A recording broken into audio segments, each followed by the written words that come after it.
We're reaching out to them. We want to spend time with them. We want the relationship with them. It's not after they've got the bill and they're mad and looked at it over dinner and for 2 more days before they finally called us and they're being super reactionary. We get to control that conversation. Hello, friends. Stephen Harrington-Descoteaux, the diva of insurance, and performance coach here at Agency Performance Partners. I want to spend a little bit of time today talking about how to reduce insurance agencies' E&O exposures through renewal reviews. It's one of our core programs. It's something that's been around a long time. I know I personally trained this at several agencies as well as went through it in an agency I used to manage. And it's life-changing for the team and for the clients. It's really important that we build and foster those relationships with our clients.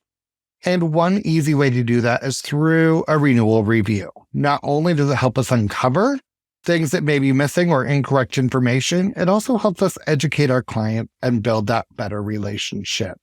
One of the things I want us to remember is we're more than just order takers.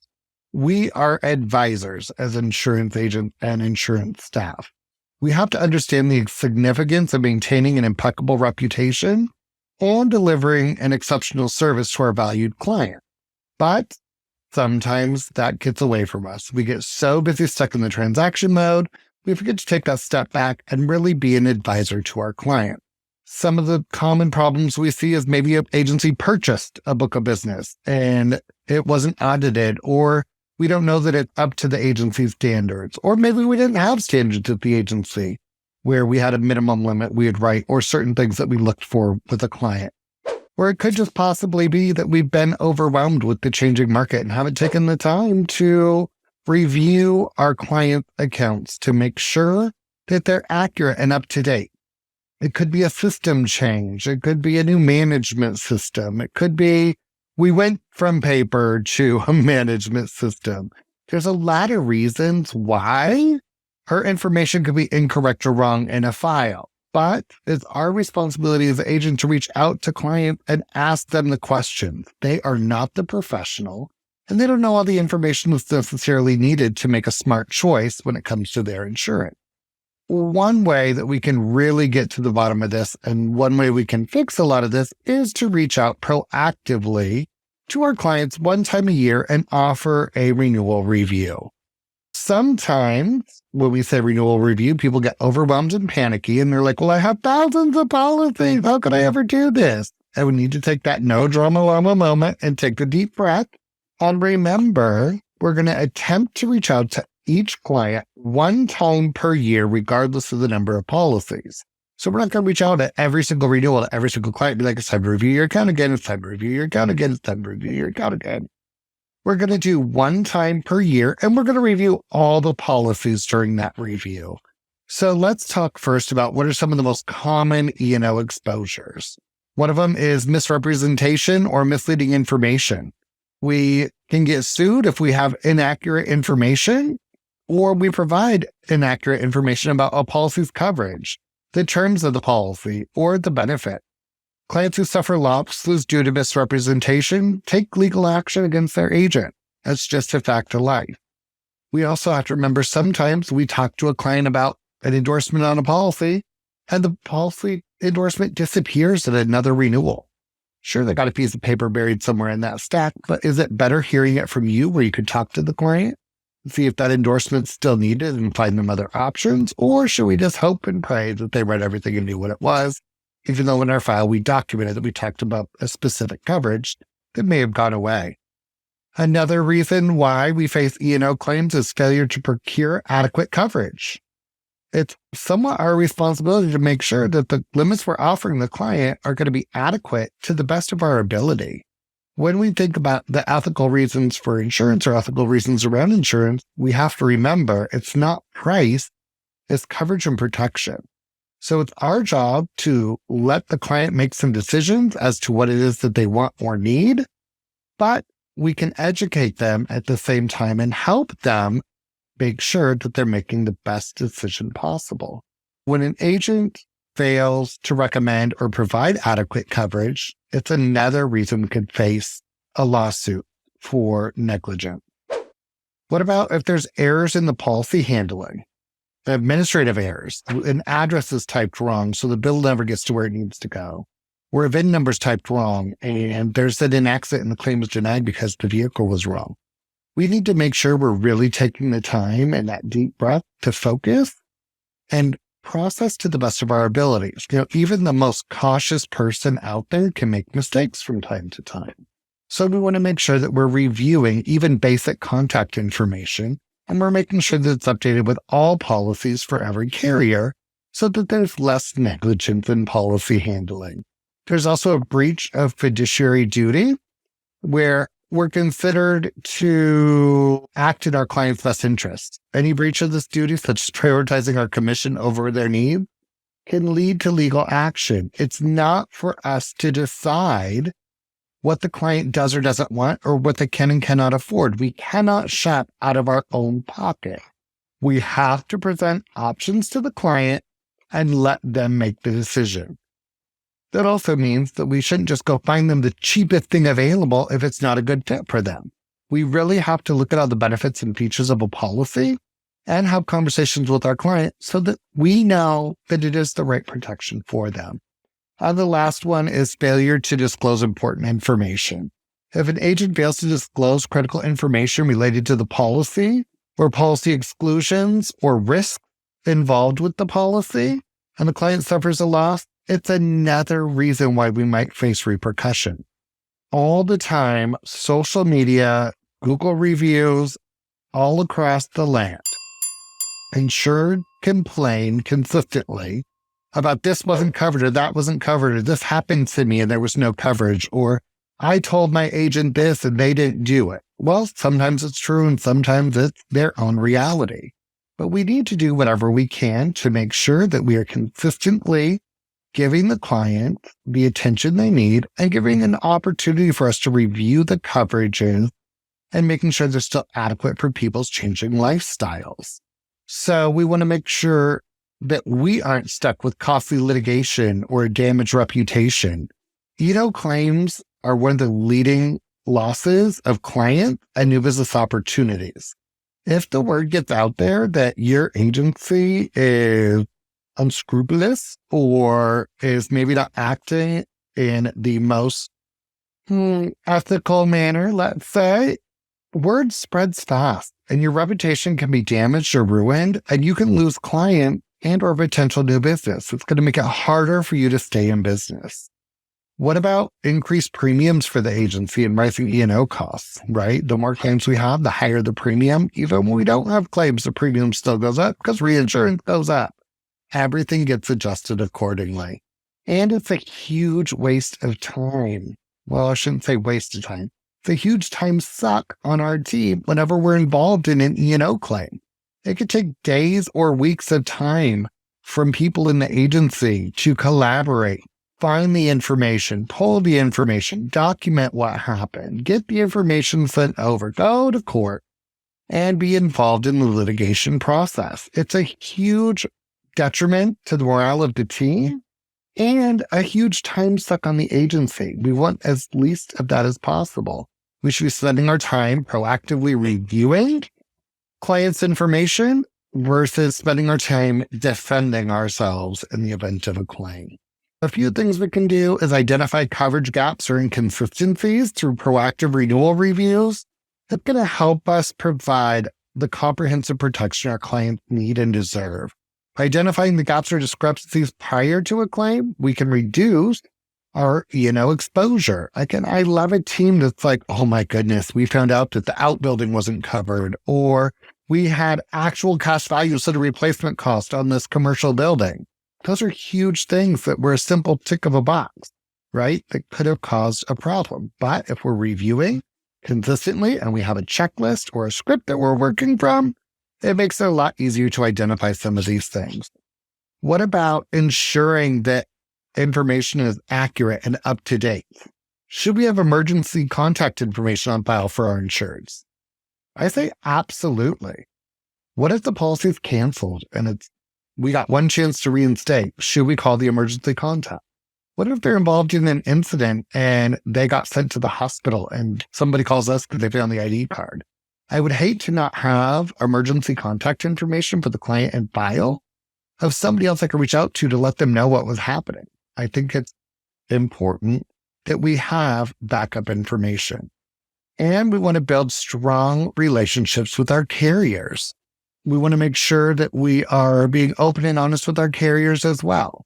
And through renewal reviews, we can find out a lot of information and update policies accordingly. How about stronger client relationships? This one's huge, guys. People are paying for insurance. It's normally one of the more costly investments they make, and it's a promise on a piece of paper. It's not like when they're making their car payment every month and they get to go out and enjoy driving the car. They get a bill every month or a deduction every month or quarterly or yearly, depending on their bill plan, that they don't necessarily understand the value that's being provided. They want a relationship with their agent. They want to be able to trust them and be open and honest with them. But if we only reach out every 5 or 6 years when somebody needs a vehicle change, and that's the only experience they're having with us, we're no better than an 800 number. We're no better than a direct writer who's going to have the call center experience, right? I call, problem solved, move on. We have to do better than that. We need to remember that regular communication can foster stronger bonds with our client, promoting loyalty and trust. The more we talk with our clients about the benefits of our agency, as well as the value of coverage with the carrier you place them with, the more likely the client is to trust you. We can make protection the focus of the conversation and not just price. When we're being proactive, we get to control the conversation and have a little bit of a better relationship with our client. We're reaching out to them. We want to spend time with them. We want the relationship with them. It's not after they've got the bill and they're mad and looked at it over dinner and for 2 more days before they finally called us and they're being super reactionary. We get to control that conversation. It's also a great time to review for discount. During the proactive renewal review, we can take advantage of our knowledge and the knowledge of our carriers, and we can offer the client discounts that maybe they didn't know about, weren't offered originally, or might be interested in now. Again, it's not for us to decide. We have to give the client option. And if they decline the discount options, they don't want the telematics, they don't want the alarm system, they don't want whatever, that's okay. But we need to be documenting our file and making sure that we're pointing out to the client that we're trying to act in their best interest and that we were giving them an option to save some money or get a more competitive rate with the discounts that were offered. This could include even asking about a cross-sell, right? We cannot be afraid of asking about the other lines of business that are not insured with our agency. How can we be an advisor to our clients if we don't know what they have and we don't have a snapshot of the entire risk? We're just like grasping for things and hoping it sticks. It doesn't always work. A couple things we also like to talk about is proactive versus reactive approach to renewals. We want to make sure that we want to connect with our client and address any concerns. And proactive renewal review calls empower us to do that. It empowers us in addressing any issues before they escalate, and it demonstrates our commitment to client satisfaction and risk management. We want to set ourselves apart from our competitors. So there's 3 different ways we can do this. We can use the wait and see approach, which is the don't poke the sleeping bear. We don't want to get them all riled up for no reason. So we wait until the client calls and default to answering their questions or shopping for a different rate. The pro of this is you only work with people who tell you they're upset or have a question. The con is many clients don't know you have other options. We are horrible about telling our clients about being an independent agent, that we have options, that we want them to call us and talk to us. We act like it's a bother every time the phone rings, and we're not being proactive in our message to our client.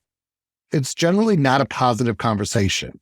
Agencies that follow this model tend to be more stressed as there's less time in the day to be productive, and they do not have the best plan of what to say or do, in my opinion. The next one is shop till you drop. This is an agency that shops everyone proactively when the rate increases more than a specified amount. The pro of this is you're connecting with clients at a critical time and proactively educating them on options before they shop. The con is you're calling about rate. It makes the relationship all about price, and it can get draining, as every client's rate sensitivity is different.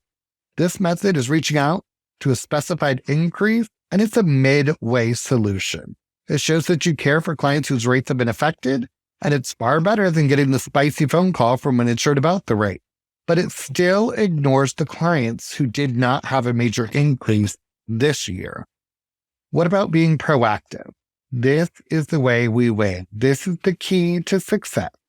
Making proactive renewal calls to review everything and identify a plan for success. Pro with this is you connect with clients and are able to show them your value. You also have a greater opportunity to cross-sell and improve coverage. The con is you have to work like a team to get the job done, and it requires a very specific plan. By reaching out to clients proactively, regardless of the increase in premium, we're able to update contact information. We can build relationships in good times and help during the bad times. We can boost retention, gain more referrals, and reduce inbound upset client calls. I worked at an agency that did this, and after the first year of calls, clients were like, "Why are you calling me again? I talked to you last year." And we got to be like, "I understand. We call you every year now to review," right? Something clients aren't necessarily used to is receiving proactive service. Think of the last time you had amazing service somewhere. Further and farther between. We now accept mediocre service as good service because the other service is so bad. So we want to make sure we're taking the time to provide our clients with great service. So how do we prep for the calls? What should we do? We need to have a form, and we need to have a place to store the information. We have the APP retention call sheets available. We have a whole program available online through our online school, or we can do this program live with your agency. But what we need to do is make sure we're gathering relevant information. We want to look at previous communications and get an understanding of their coverage. We want to look for reasons that the policy may have changed in price or coverage. We should be proactively looking to see, did we add a young driver? Was there a rate change? Was there a claim? Did the risk class change or the class code change? What changed? We want to be very cognizant of the client's history, and we want to look at any claims or recent life changes that may have impacted their insurance. We want to make sure that we're taking that couple of seconds to be prepared. We then want to pick up the phone and establish rapport. We want to call and express our appreciation for the client's business, and we want to outline the purpose of the review. We then want to review policy details and identify any potential issues, and then make any recommendations to the client.